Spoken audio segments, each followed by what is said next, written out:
The planet Kepler 452b was not a welcoming place. Its surface was rocky and barren, covered in jagged stones and fine gray dust that swirled in the wind like restless spirits. The sky above was a dull orange, streaked with clouds of ash that never seemed to settle. It was the kind of world where life struggled to take hold, let alone thrive. But on this desolate landscape, something unusual had been left behind. "Commander," Daniel Hart stood at the edge of the crash site, his boots sinking slightly into the loose soil. His helmet visor reflected the eerie glow of the alien sun as he surveyed the wreckage before him.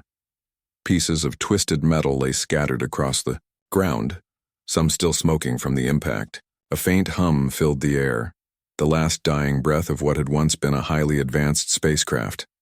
To anyone else, it might have looked like just another failed mission, but Daniel knew better. This wasn't human technology. It belonged to the Zorathians, a species known for their cold logic and ruthless efficiency.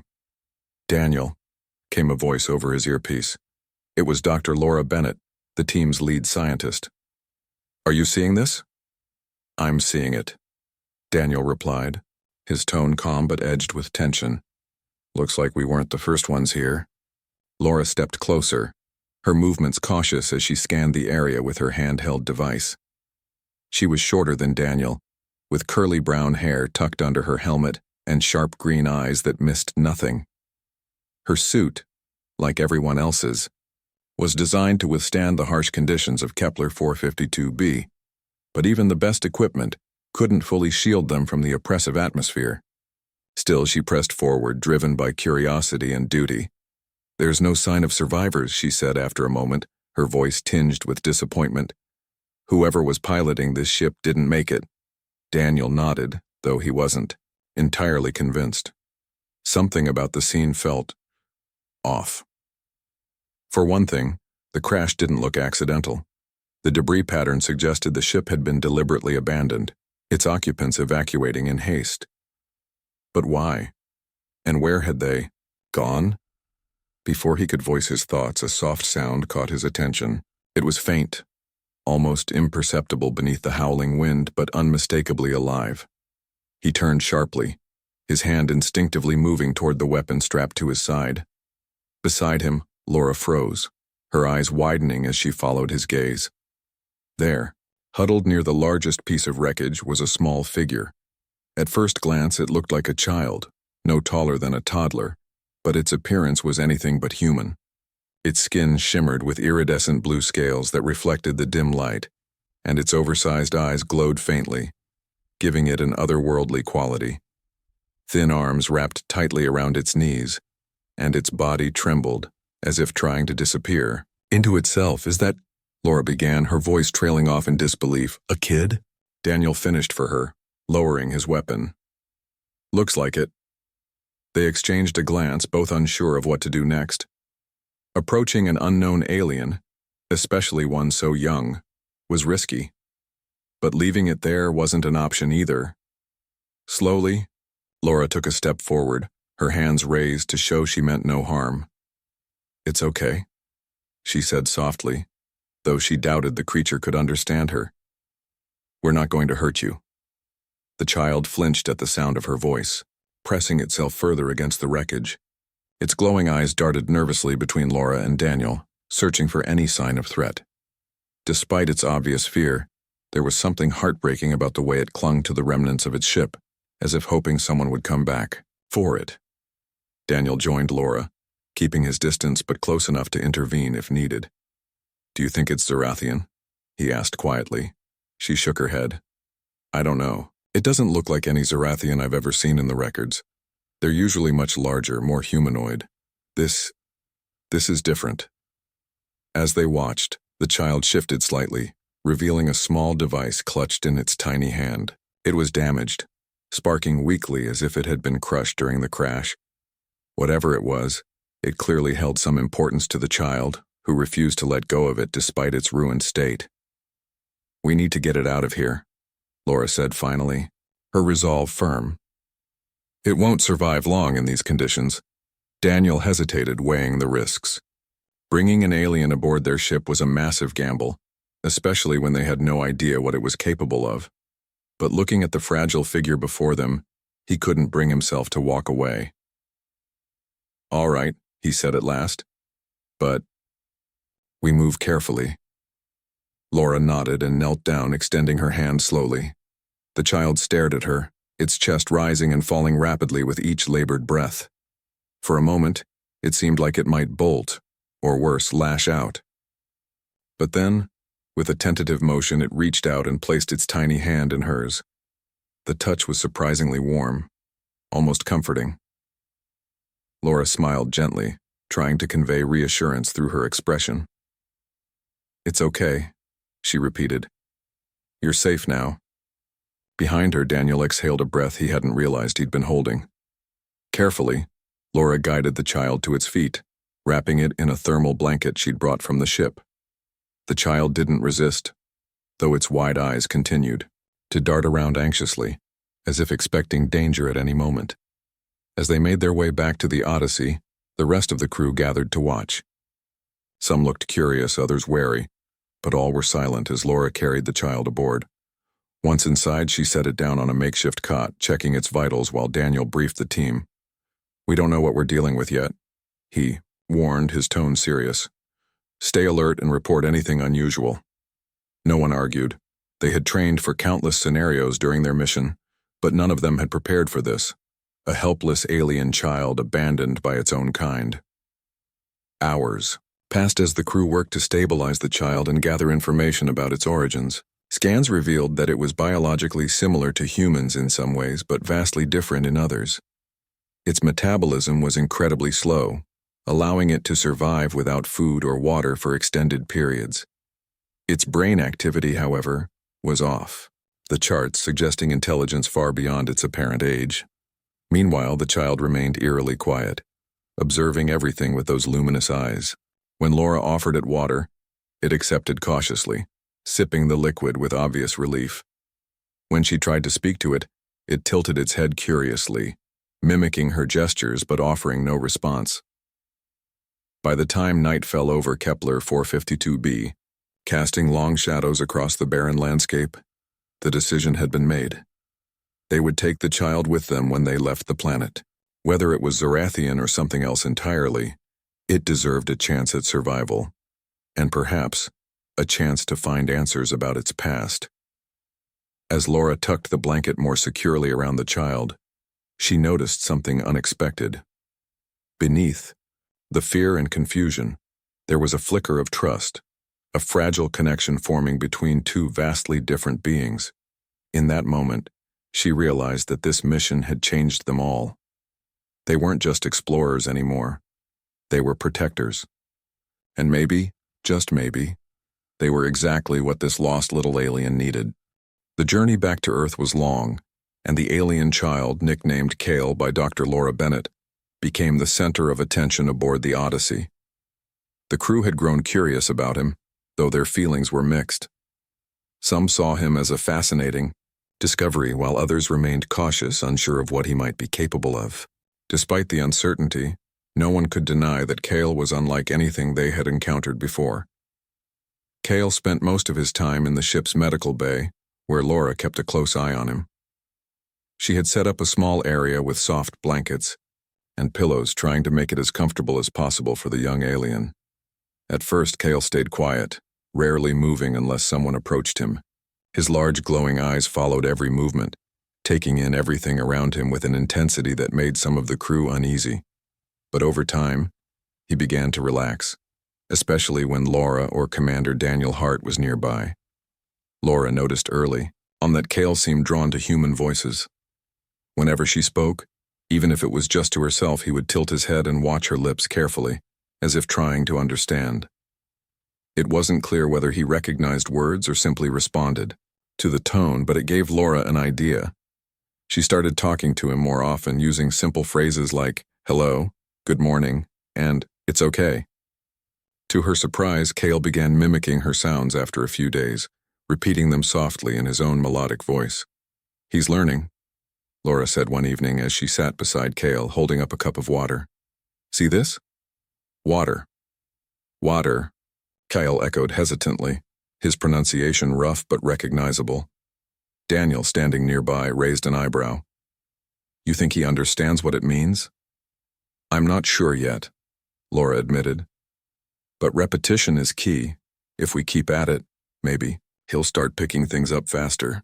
Encouraged by the progress, Laura enlisted the help of another crew member, Ryan Mitchell, a biologist who specialized in studying alien life forms. Together, they worked tirelessly to learn more about Kale's biology and behavior. Ryan ran tests on blood samples taken from Kale, discovering that his body contained unique proteins and enzymes unlike anything found in humans or other known species. These findings only deepened the mystery surrounding him. While Ryan focused on the science, Laura continued teaching Kale basic communication skills.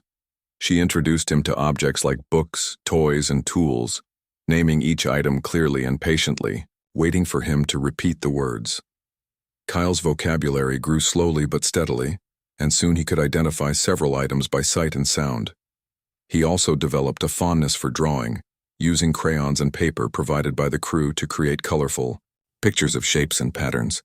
Though abstract, these drawings hinted at a creative mind eager to express itself. Despite the strides they were making, life aboard the Odyssey wasn't easy for Kale. The constant noise and activity overwhelmed him at times, and he often retreated into himself, curling up under his blanket until the chaos subsided.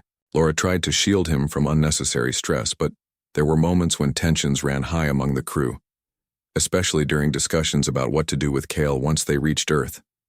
Some argued that Kale should be handed over to global authorities upon arrival, citing concerns about security and potential threats. Others believed he should remain under the care of the research team, pointing out how far he'd come since being rescued. Daniel listened to both sides, weighing the pros and cons carefully. Ultimately, he decided that Kale's future would depend on further evaluation once they landed. When the Odyssey finally entered Earth's atmosphere weeks later, Kale pressed his face against the window, staring wide-eyed at the blue planet below. Clouds swirled across vast oceans, and patches of green and brown marked the continents. For the first time since his rescue, Kyle smiled, a genuine, unguarded expression of wonder.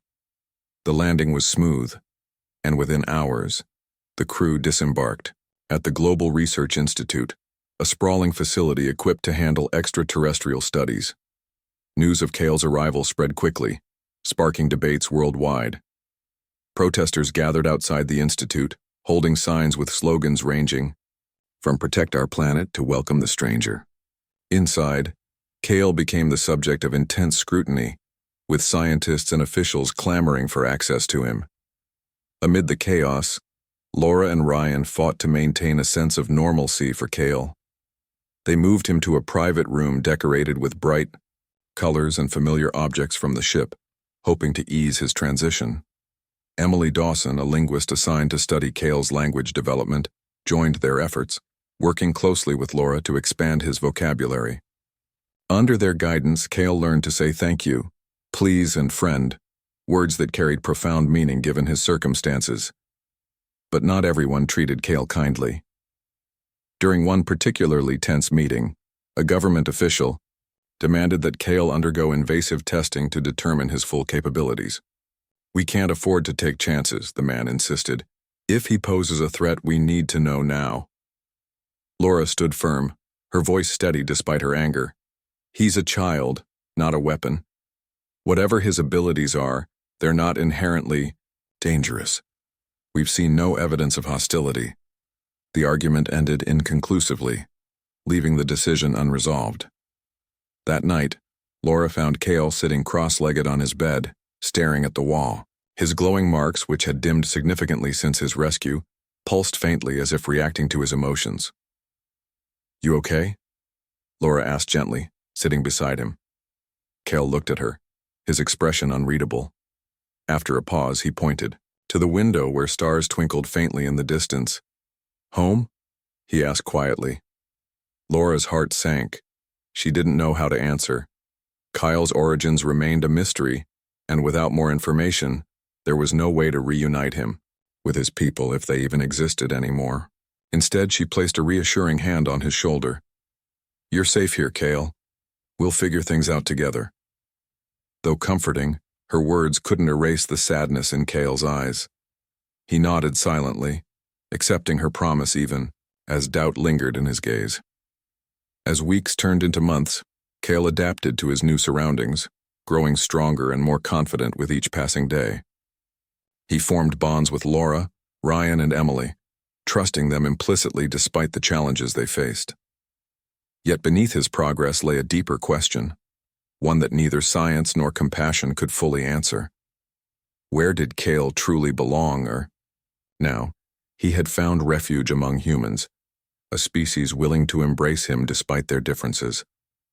But as protests continued and tensions mounted, it became increasingly clear that Cale's presence on Earth would test humanity's capacity for empathy and understanding. And somewhere deep inside, Cale must have sensed it too. Months passed, and Cale's life on Earth settled into a routine. The Global Research Institute became his home, though it was far from ordinary. Scientists came and went, studying him with fascination while Emily Dawson and Ryan Mitchell worked closely with Laura Bennett to ensure his well-being. Cale had grown taller, his shimmering blue scales taking on a deeper hue, and his glowing marks, 3 faint lines along his arms and chest, pulsed softly whenever he felt strong emotions. To those who cared for him, Cale was no longer just an alien child. He was part of their team, someone they were determined to protect. Cale's ability to communicate improved dramatically. He could now form simple sentences, asking questions, like "What is this?" or "Why does it work?" His curiosity knew no bounds, and he was especially interested in technology. One day, while watching Ryan adjust a piece of equipment, Cale reached out and touched the device. A soft hum filled the air as the machine powered up, even though Ryan hadn't turned it on yet. Ryan froze, staring at Cale in disbelief. "Did you do that?" Kyle looked startled, pulling his hand back quickly. "No," he said hesitantly, his voice trembling. "Not me." Laura, who had been nearby, stepped closer. "It's okay, Kyle. You didn't hurt anything." She glanced at Ryan, her expression thoughtful. "We should run some tests." The discovery sparked both excitement and concern among the researchers. Over the next few days, they observed Cale more closely, noting how certain objects seemed to respond to his touch. It wasn't consistent, sometimes nothing happened, but when it did, the results were remarkable. Lights flickered, screens lit up, and once a locked door slid open without explanation. Kyle appeared confused by these incidents, often apologizing, even when no one blamed him. "It's like he has some kind of energy inside him," Ryan explained during a meeting with the team. "But we don't know if it's natural or tied to his species." Emily nodded, flipping through her notes. "He's learning our language so fast. Maybe this ability is another way he interacts with the world." Laura frowned, her mind racing. "If word gets out about this, people will panic. We need to keep it quiet, for his safety." Their concerns weren't unfounded. Outside the Institute, tensions continued to rise. Protesters still gathered daily, their numbers growing as rumors spread about Cale's mysterious powers. Some claimed he was dangerous, a ticking time bomb waiting to explode. Others saw him as a symbol of hope, proof that humanity could coexist with alien life. The divide between these groups deepened, and security around the facility tightened. One evening, as the sun set over the horizon, Kyle sat cross-legged on his bed, drawing pictures with crayons. His drawings had become more detailed, featuring abstract shapes that seemed to pulse with life.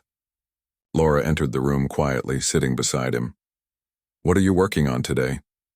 Cale held up his paper proudly. "Stars," he said, pointing to a cluster of bright dots surrounded by swirling lines. "Home." Laura smiled, though her heart ached at the reminder of his longing. "Do you miss your home, Cale?" He hesitated before nodding. "Yes, but Earth is good too." Her eyes softened. "You're very brave, you know that? Most people wouldn't be able to adapt the way you have." Kyle tilted his head, studying her. "Brave?" "Yes.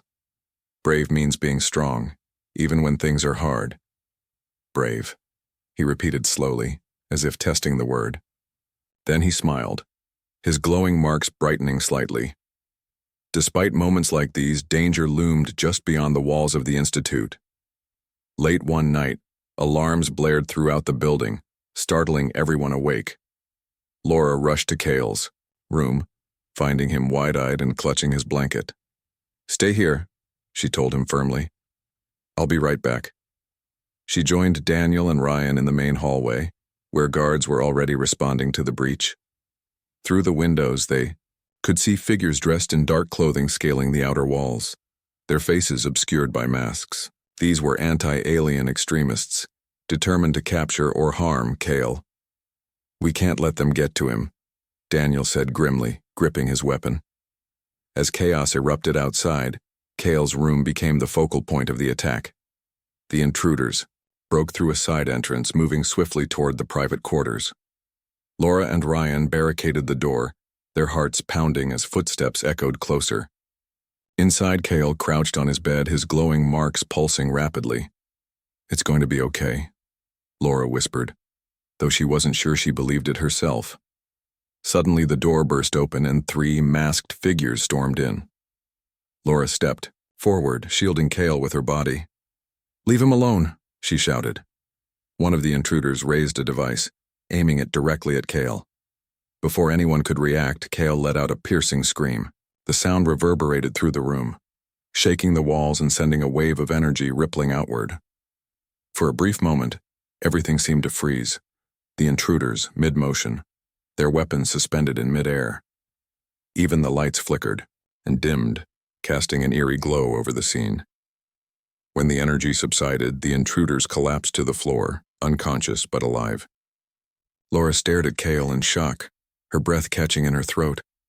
His glowing marks had flared brightly during the incident, but now they dimmed to a steady pulse. He looked just as stunned as everyone else, his wide eyes filled with fear and confusion. Ryan and Daniel arrived seconds later, weapons drawn. Seeing the intruders incapacitated, they lowered their guns, turning their attention to Cale. What just happened?" Ryan asked, his voice shaky. "I don't know," Laura admitted, kneeling beside Cale. She placed a gentle hand on his shoulder. "Are you okay?" Cale nodded, though tears welled up in his luminous eyes. "Scared," he whispered. "It's all right," Laura assured him. "You're safe now." News of the attack spread quickly, capturing headlines worldwide. Footage of Cale defending himself without harming anyone went viral, shifting public opinion in his favor. Many people were moved by his restraint, seeing it as proof that he posed no threat. Governments began reconsidering their stance, agreeing to grant Cale asylum under strict supervision. In the days that followed, Cale underwent additional testing to understand the nature of his abilities. Scientists discovered that his energy pulses acted as a temporary stasis field, freezing objects and people in place without causing permanent damage. While impressive, this power also raised new questions. Was it innate, or had it been triggered by something on Earth? And why had it manifested only under extreme duress? Despite the breakthroughs, Cale struggled emotionally. The incident left him shaken, and he became withdrawn, avoiding interaction even with those he trusted most. Laura spent hours trying to reassure him, reminding him that he hadn't done anything wrong. "You protected us, Cale. That's something to be proud of." But Cale shook his head, his voice barely above a whisper. "Don't want to hurt." "You didn't hurt anyone," she insisted. "You stopped them without violence. That's bravery." Slowly, Cale began to open up again, regaining his confidence with the help of Laura, Ryan, and Emily. They encouraged him to focus on positive experiences, introducing him to music, games, and outdoor activities. On sunny afternoons, they took him to a nearby park, where he marveled at birds flying overhead and children playing tag. Though different from his own kind, Cale found joy in these simple pleasures, forming connections that transcended language and species. Yet beneath his progress lay lingering uncertainty. Who were his people, and why had they abandoned him? What role did he play in their society? Or was he truly alone? These questions haunted not only Cale but also those who cared for him. As much as they wanted to provide answers, they knew some mysteries might never be solved. One evening, as Cale gazed at the stars through the Institute's observation window, Laura joined him. "Do you think you'll ever find your home again?" she asked gently. Cale was silent for a long moment. Finally, he replied, "Maybe, or maybe. Home is here." Laura smiled, placing a hand on his shoulder. "If that's true, then you'll always have friends to stand by you." Though the road ahead remained uncertain, one thing was clear. Cale had found allies in humanity, people willing to embrace him despite the risks. And in doing so, they had shown him that belonging wasn't about bloodlines or planets. It was about trust, compassion, and love. As weeks turned into months, Cale's life on Earth began to take on a new rhythm. The initial chaos surrounding his arrival had settled somewhat, replaced by a cautious acceptance from the public. Governments and organizations worldwide agreed to let Cale stay under the care of the Global Research Institute, with strict guidelines to ensure both his safety and the safety of those around him. Protesters still gathered outside the facility occasionally, but their numbers dwindled as more people came to see Cale not as a threat, but as a symbol of hope and resilience. Cale himself seemed to sense the shift in attitudes. He became more confident, engaging openly with Laura, Ryan, Emily, and even some of the other researchers who worked at the Institute. His glowing marks pulsed softly, a sign that he was calm and content. Though he still missed his home among the stars, he found comfort in the bonds he had formed with his human caregivers. They weren't just teachers or protectors, they were his family now. One day, while playing with a set of building blocks in his room, Cale paused and looked up at Laura. "Why do humans help me?" he asked, his voice soft but curious. Laura sat down beside him, her expression thoughtful. "Because it's the right thing to do," she said simply.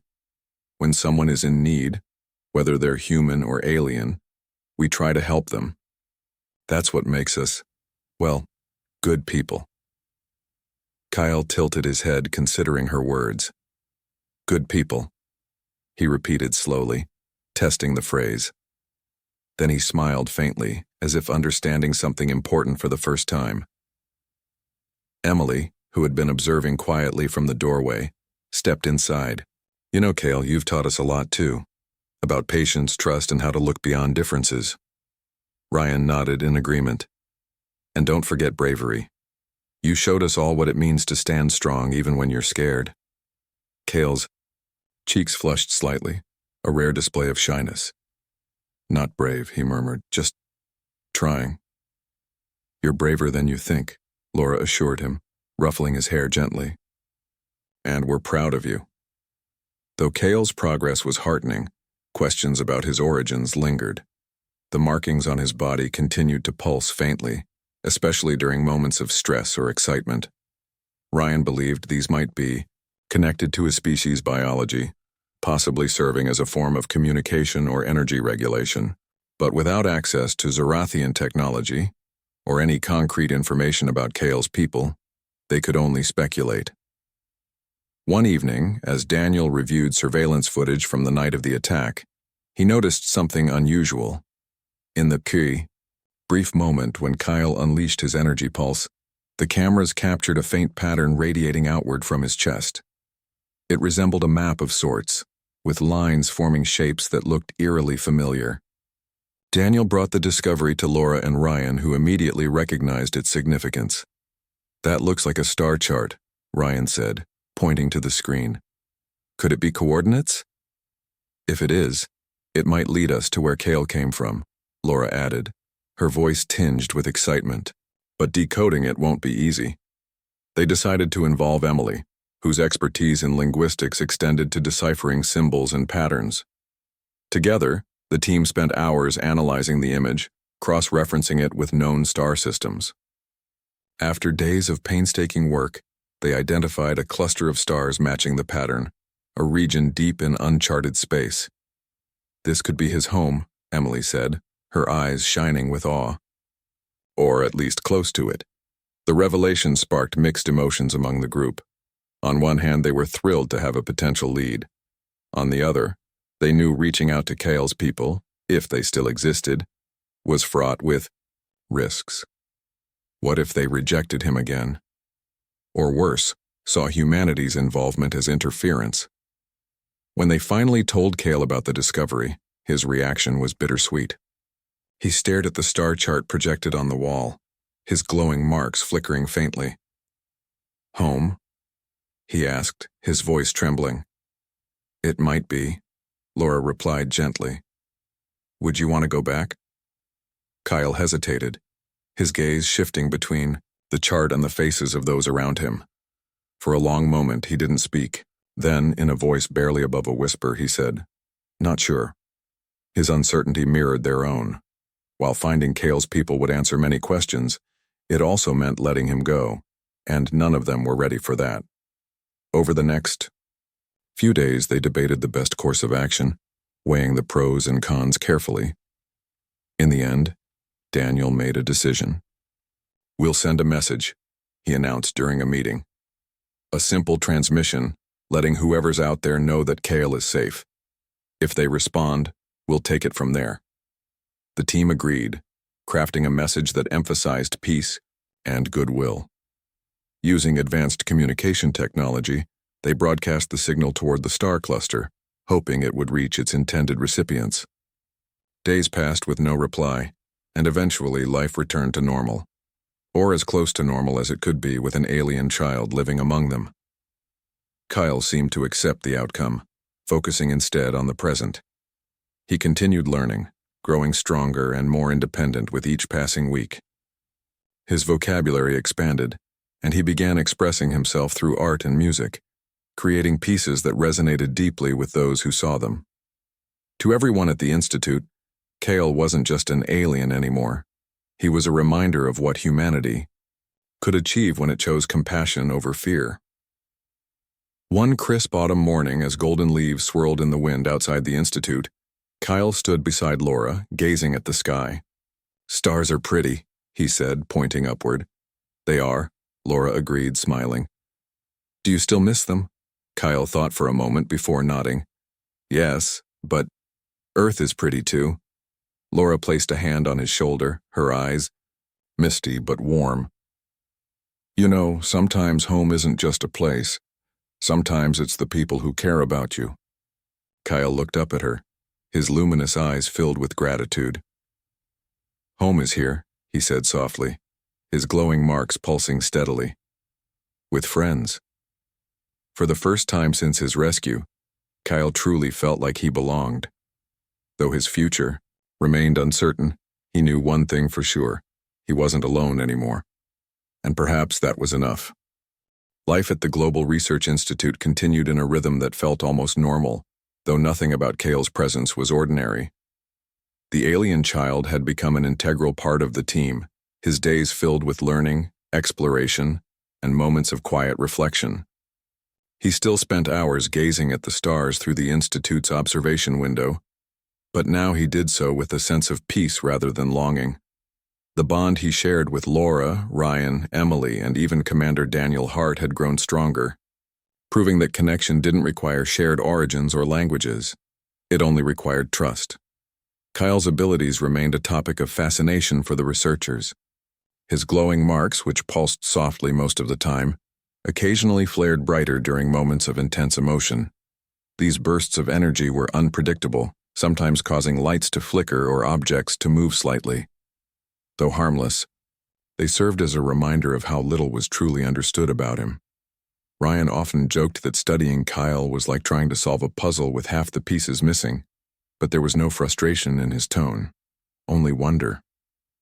One morning, as autumn gave way to winter, Kyle joined Emily in the art room. She had set up a large canvas and handed him a brush loaded with bright blue paint.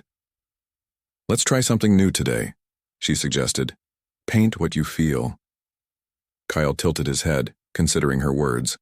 Then, without hesitation, he began to paint. Swirling lines emerged first, flowing across the canvas like rivers of light.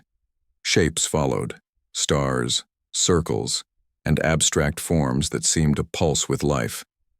As he worked, his glowing marks brightened faintly, as if feeding into the artwork itself. By the time he stepped back, the painting was alive with color and movement, a vivid representation of his inner world. "It's beautiful," Emily said, her voice filled with admiration. "What does it mean?" Cale studied the painting for a moment before answering. "Feelings," he said simply. "Happy, sad, brave." Emily smiled. "You're incredibly talented, Cale. This is more than just art. It's a story." Cale's cheeks flushed slightly, a sign of pride. "Story?" "Yes, every stroke tells us something about you, about your journey." He nodded slowly, understanding. "Journey," he repeated, as if committing the word to memory. While Cale thrived creatively, the Institute faced challenges on other fronts. Despite growing public support, some groups remained hostile, accusing the researchers of prioritizing an alien over human needs. Security measures were tightened further, and protests outside the facility persisted, though their intensity had lessened. Daniel and his team worked tirelessly to maintain balance, ensuring Cale's safety while addressing concerns from both sides. During one particularly tense meeting, a government official demanded updates on the message sent to Cale's potential home system. "We can't keep waiting indefinitely," the man insisted. "If his people don't respond soon, we need to consider alternative options." "Alternative options?" Daniel asked, his tone sharp. "Like what?" "Sending him back into space." "Alone?" "That's not happening." The official frowned. "I'm not suggesting abandonment, but resources are limited and this situation is unprecedented. We need answers." Laura spoke up, her voice calm but firm. "Cale isn't just a project, he's a person. And right now his home is here. If his people want to reconnect, they'll reach out. Until then, we honor our commitment to him." Her words silenced the room, leaving the official visibly unsettled. Though disagreements lingered, the decision stood. Kyle would remain under the care of the Institute. As winter deepened, bringing snow and icy winds, Cale experienced Earth's seasons for the first time. He marveled at the frost-covered trees and the way his breath formed clouds in the cold air. One afternoon, Laura bundled him up in a thick coat and took him to a nearby park, where children built snowmen and threw snowballs. At first, Cale watched, cautiously, unsure how to join in. But when a small girl approached him, holding out a handful of snow, he hesitated before accepting it. "What do I do?" he asked Laura quietly. She grinned. "Shape it into a ball and throw it." Kyle followed her instructions, rolling the snow between his hands until it formed a sphere. With a shy smile, he tossed it gently toward the girl, who laughed and threw one back. Soon he was fully immersed in the game, his laughter ringing out as he dodged incoming snowballs. For a brief moment, he wasn't an alien child abandoned by his people. He was simply a boy enjoying the simple joys of childhood. That evening, as Cale sat by the fire in his room, Laura noticed a change in him. His glowing marks pulsed steadily, radiating warmth rather than anxiety. "Did you have fun today?" she asked. "Yes," he replied, his voice soft but happy. "Snow is fun." "I'm glad," she said, sitting beside him. "You deserve to be happy, Kyle." Kyle looked at her, his luminous eyes filled with gratitude. "Why do humans care so much?" Laura thought for a moment before answering. "Because caring is what makes us human. It's how we connect, how we build families, even ones that look different from what people expect." Kyle nodded slowly, absorbing her words. "Family," he repeated. "Good." Though progress was steady, questions about Cale's future persisted. Would his people ever respond to the message? Could he adapt permanently to Earth, or would his biology eventually reject its environment? No one had definitive answers, but the team remained committed to supporting him however they could. One night, as Cale lay asleep in his bed, Laura stayed behind to watch over him. His breathing was slow and steady, his glowing marks dimmed to a soft glow. She couldn't help but reflect on how far he'd come since his rescue. From a frightened, abandoned child on a barren planet to a cherished member of their team, Kale had defied every expectation. He had taught them patience, empathy, and the importance of looking beyond differences. But as she gazed at him, a pang of sadness struck her. Kyle had found a home among humans, but it wasn't the same as belonging to his own kind. What if his people never reached out? What if he remained adrift, caught between two worlds? Her thoughts were interrupted by a sudden alert from the communications lab. Rushing to the control room, she found Daniel and Ryan staring at a screen, their faces pale with shock. "What is it?" she asked, her heart racing. "We got a response," Daniel said, his voice barely above a whisper. "From the star cluster." The room fell silent as they listened to the transmission. It was brief, consisting of a series of tones and patterns that matched the star chart Kyle had unknowingly revealed months earlier. Embedded within the signal was a single phrase, translated using advanced algorithms. "We hear you." Tears welled up in Laura's eyes as she processed the message. They hadn't been ignored after all. Somewhere out there, Kale's people were listening. When they told Kale the next morning, his reaction was a mix of excitement and apprehension. "They hear me?" he asked, his voice trembling. "Yes," Laura confirmed, kneeling beside him. "They know you're safe." Kale's glowing marks flared brightly, reflecting the whirlwind of emotions inside him. "What happens now?" "That depends on you," Daniel said gently. "If you want to talk to them or maybe even meet them, we'll help make it happen. But only if you're ready." Kale thought for a long moment, his gaze shifting between the adults around him. Finally, he spoke, his voice steady despite the weight of his decision. "Home is here. For now." His words brought relief and pride to everyone present. Though the possibility of reconnecting with his people remained open, Kale had chosen to stay, for now.